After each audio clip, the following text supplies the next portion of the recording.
অবশেষে প্রকাশিত হলো এসআইআর এর খসড়া তালিকা।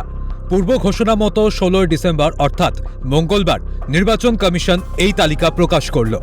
তারপরেই ভোটারদের মধ্যে কৌতূহল বাড়ছে, নিজের নাম তালিকায় আছে কিনা তা নিশ্চিত করতে চাইছেন অনেকেই। নির্বাচন কমিশন জানিয়েছে এবার অনলাইন এবং অফলাইন দুইভাবে ভোটারেরা নিজের তথ্য যাচাই করতে পারবেন। কিন্তু কিভাবে দেখবেন আপনার নাম আছে কিনা? চলুন তাহলে হাতে কলমে দেখে নেওয়া যাক। যেতে হবে CEO electoral chief electoral officer West Bengal, তাদের ওয়েবসাইট। তার জন্য কি লিখে আপনাদের সার্চ করতে হবে?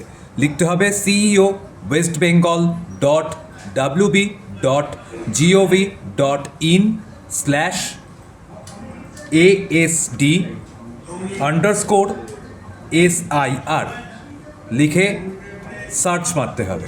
যদি আমি আমার ইলেকট্রাল বিষয়টা বা আমার যদি বিধানসভার এলাকা দিয়েই যদি খুঁজে দেখাই আপনাদের, সেই পদ্ধতিটা দেখিয়ে দিচ্ছি। প্রথমে যেতে হবে ডিস্ট্রিক্টে গিয়ে আপনার জেলা সেটাকে বেছে নিতে হবে। যেমন আমার হচ্ছে নর্থ 24 পরগনা। এবার যেতে হবে অ্যাসেম্বলি কনস্টিটিউয়েন্সি মানে বিধানসভা এলাকা, যেমন আমার মধ্যমগ্রাম। এই যে মধ্যমগ্রাম 118 নম্বর মধ্যমগ্রাম সিলেক্ট করলাম। এরপর চলে আসবে আপনার কত নম্বর পার্ট, সেই পার্ট এখানে বা কোন বুথ সেই নাম আপনি পেয়ে যাবেন। আমার যেমন পার্ট 273, সেটা আমি খুঁজে বার করব। এখানে পুরো লিস্ট স্ক্রল করলেই আপনি পেয়ে যাবেন।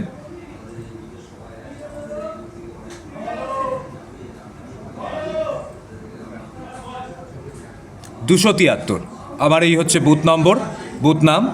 এবার চলে আসবো আমি ডাউনলোড অপশানে। ডাউনলোড করলাম, পুরো পিডিএফ খুলে গেল। এবার পুরো তালিকা আমার সামনে বেরিয়ে এলো, কাদের নাম বাদ গেছে সেই তালিকাটা। এবার কিভাবে বাদ গেছে পুরোটা বিস্তারিত আপনাদের জানাবো। এখনো পর্যন্ত কতগুলো নাম এই পার্ট থেকে বাদ গেছে? টোটাল 76টা নাম বাদ গেছে। কি কারণে বাদ গেছে? কাউকে হয়তো খুঁজে পাওয়া যায়নি, কেউ অনুপস্থিত, কেউ স্থায়ীভাবে স্থানান্তরিত বা কেউ মৃত। এই কারণে এই 76টা নাম বাদ গেছে। এই তালিকার মধ্যে থেকে আপনি আপনার নাম আপনার এপিক নম্বর দিয়ে খুঁজে নিতে পারবেন। এইভাবেই আপনি সহজ উপায় এই বাদের তালিকায় কোনোভাবে আপনার নাম রয়েছে কিনা আপনি আপনার বিধানসভা, আপনি আপনার জেলা ধরে বুথ নাম ধরে এইভাবেই আপনি সহজ পদ্ধতিতে বার করতে পারবেন। চিন্তা নেই, হাতে যদি স্মার্টফোন থাকে তাহলেও আপনি দেখে নিতে পারবেন খসড়া তালিকা। কিভাবে চলুন সেটাও দেখে নেওয়া যাক। এই মুহূর্তে আপনি কম্পিউটারে বসতে না পারলে বা ক্যাফেতে গিয়ে দেখতে না পারলেও আপনার হাতে যদি স্মার্টফোন থাকে, সেক্ষেত্রে কিন্তু আপনার নাম এই খসড়া তালিকায় আছে কিনা তা দেখা অত্যন্ত সহজ। আমি একটু বলবো যে আমার ফোনের কাছে একটু ক্যামেরাটা নিয়ে আসতে, তাহলে আমি পরিষ্কার করে দেখাতে পারি।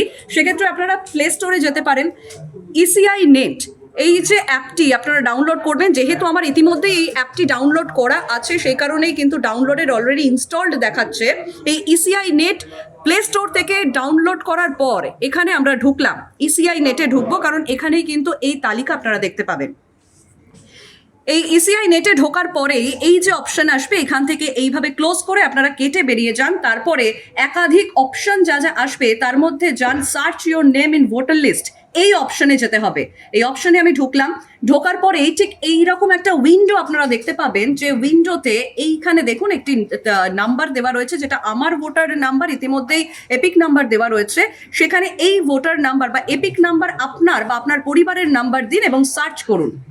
সার্চ করলে এই যে আসবে আপনার তালিকা, এই ভোটার তালিকা আপনার চলে আসবে। এবং এই ভোটার তালিকায় আপনার নাম আছে কিনা, নামের সঙ্গে বয়স, জেন্ডার, বাবার নাম বা স্পাউসের নাম, সমস্ত কিছু, আত্মীয়ের নাম, সমস্ত ডিটেল আপনারা পেয়ে যাবেন কিন্তু এইভাবে। আর সুতরাং যদি আপনি ট্রেনে বাসে থাকেন, যদি আপনি রাস্তায় থাকেন, এই মুহূর্তে পসিবল নয় কম্পিউটারের সামনে বসা বা আপনার ক্যাফেতে গিয়ে এই নাম সার্চ করে দেখা। হাতে রয়েছে স্মার্টফোন, সুতরাং কোনো অসুবিধা নেই। ইসিআই নেট প্লে স্টোর থেকে ডাউনলোড করুন এবং ডাউনলোড করার পর যে প্রসেস আমি দেখালাম, সেই প্রসেসে গিয়ে নিজের এপিক নাম্বার বা নিজের আত্মীয়ের এপিক নাম্বার দিন এবং সেই এপিক নাম্বার সার্চ করে দেখে নিন যে আপনার খসড়া তালিকায় আপনার নাম বা আপনার আত্মীয়ের নাম রয়েছে কিনা। সুতরাং চিন্তার কোনো কারণ নেই। সূত্রে খবর, যাদের নাম তালিকায় নেই বা কোনো কারণে বাদ পড়ছে তাদের আলাদা করে ডাকা হবে হিয়ারিংয়ে। সেখানেও চিন্তার কোনো কারণ নেই। হিয়ারিংয়ে বৈধ কাগজপত্র দেখাতে পারলেই চূড়ান্ত তালিকায় নাম তোলা হবে। কোনোভাবেই যাতে বৈধ ভোটারের নাম বাদ না পড়ে সেই লক্ষ্যেই এগোচ্ছে নির্বাচন কমিশন। ক্যালকাটা নিউজ।